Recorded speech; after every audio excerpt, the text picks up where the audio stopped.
Metafor uzmanıyım desem olmaz. Beyin cerrahıyım desem olmaz. Size de aynı şeyleri konuşuyor gibi gelmedi mi? Sanki ezberletilmişçesine. Belki de sadece tesadüftür. İşte birazdan onun hakkında yaptığım analizlerden, fark edilmemiş bazı detaylardan ve dünyada bu tür çocukların var olup olmadıklarından bahsedeceğim. Atakan'ı çoğunuz tanıyorsunuz. Fakat sadece tanıdığınızı zannediyorsunuz.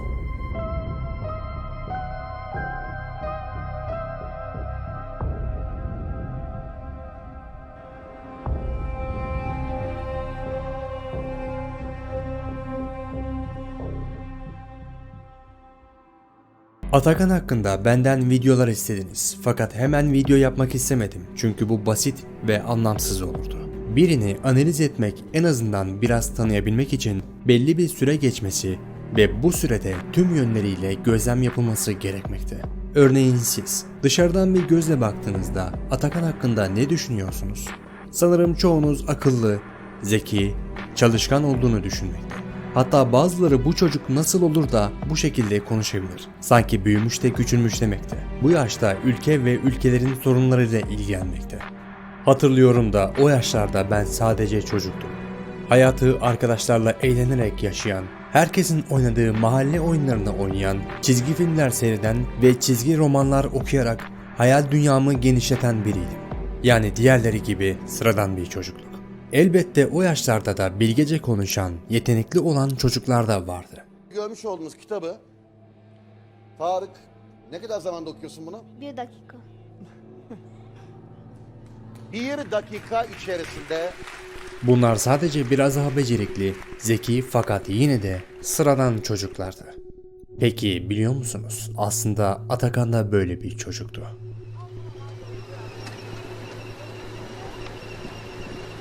Video mu çekiyorsun? Senin için. Merhabalar arkadaşlar. Konuşan kişi Türkiye'nin gündemindeki Atakan. Atakan'ın annesi tarafından çekilen bu videoda YouTube için vlog tarzı videolar çektiği anlaşılmakta. Videoya like atın, kanala abone olun, yorum atın. Bu kadar arkadaşlar. Vlogun ikincisinin gelmesini istiyorsanız Daha iyi anlaşılması için eski bir video daha. Shovel Fight 2 oyunuyla karşınızdayım. Yine Atakan'ın kayıt halinde kendi çabalarıyla video oluşturmaya çalıştığını görmekteyiz. Bu videolar Atakan'ın kendi adına açtığı YouTube kanalında yer almakta. Öyle ki kanalı açtığı tarihten itibaren oyun ve vlog videoları yükleyecek bir YouTuber olma kararını vermiş bile. Oynatma listesindeki oyun müzikleri, kaydettiği oyun videoları bu ön hazırlığın bir göstergesi. Akıllara gelen soruysa şu: Atakan 3 sene önce de, henüz 1 sene önce de YouTuber olma hevesiyle videolar çekerken, tabletten oyunlar oynayıp bunu büyük bir istekle yaparken ne değişti de 1 sene sonra giydiği o meşhur yeleğiyle kitapçılarda gezmeye başladı? Ne oldu da oyunları YouTuber olma hevesini bir anda silip attı? Birazdan komplo teorilerine de geleceğiz fakat bunun için başlangıca, yani kitapçıda gördüğünüz o Atakan'dan da öncesine gidelim. İsmin neydi? İsmim Atakan Kayalar. Atakan, Ali Kuz'un kitabını okuyorsun değil mi? Küresel Gizli Örgütler. Ne anlatıyor? Atakan'ı aslında o tanındığı videodan 5-6 ay önce fark eden ve bunu kayda alan başka biri daha vardı. Yine aynı şekilde benzer sorular ve yine aynı şekilde bir kayıt. Şimdi ben izninizle devam ediyorum. Atakan'a soru soran kişi baştan bir kayıt daha alıyor. Bana bir kendini tanıtır mısın? Senin ismin ne? Atakan Atakan, soy ismin ne? Kayalar. Kaça gidiyorsun? 5'e gideceğim. 5'e gideceksin. Hadi ya, daha küçük duruyorsun. Dikkat ettiniz mi bilmiyorum fakat sanki onu başkalarına tanıtmak ister gibi. Üst üste 2 video kaydında da özellikle ismini sormakta. İsmin neydi? Bana bir kendini tanıtır mısın? Senin ismin ne? Onu Türkiye'ye tanıtan videoda ise yine ismi ön plana çıkarılarak giriş yapılıyor. Elbette kimsenin niyetini bilemeyiz.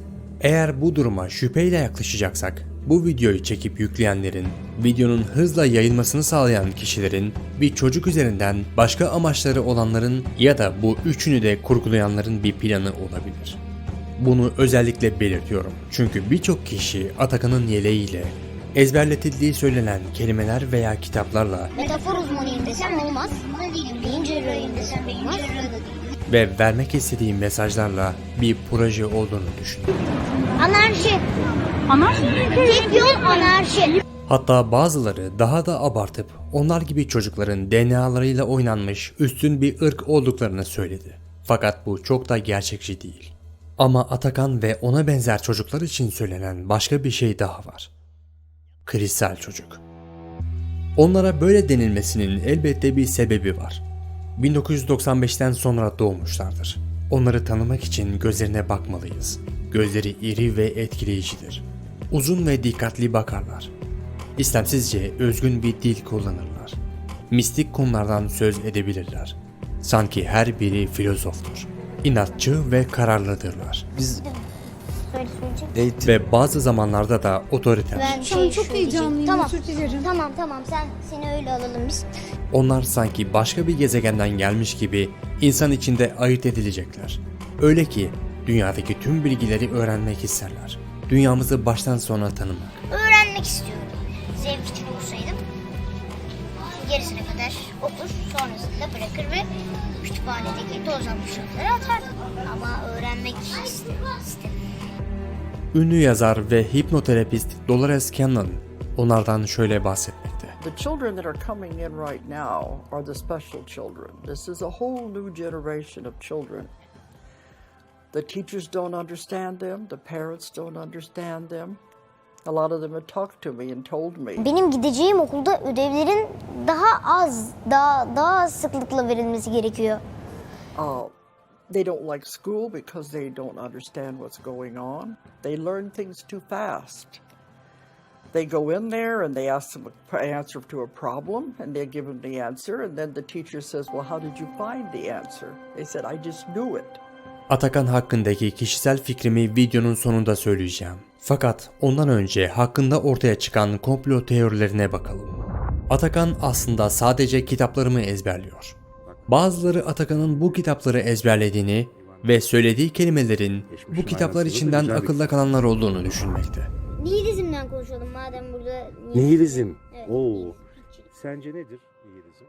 Fakat öyle olmadığını düşünüyorum. Çünkü işin yorumlama kısmı bunu kanıtlıyor. Atakan sorulan her soruda kendi yorumunu katıyor ve o şekilde cevaplar veriyor. Ezberci olsaydı yorumlama konusunda büyük sorunlar yaşardı. Bu durum sınavda ezberlemediğiniz yerden çıkan soru gibidir. Diğer bir teori Atakan'ın kurgu olduğu, yani birilerince bazı hedefler için bilerek öne çıkarıldığı yönünde. Videonun başlarında Atakan'ın daha önceki yıllarda çekilmiş görüntülerinde kitapla pek alakasının olmadığını, YouTuber olmak istediğini görmüştük.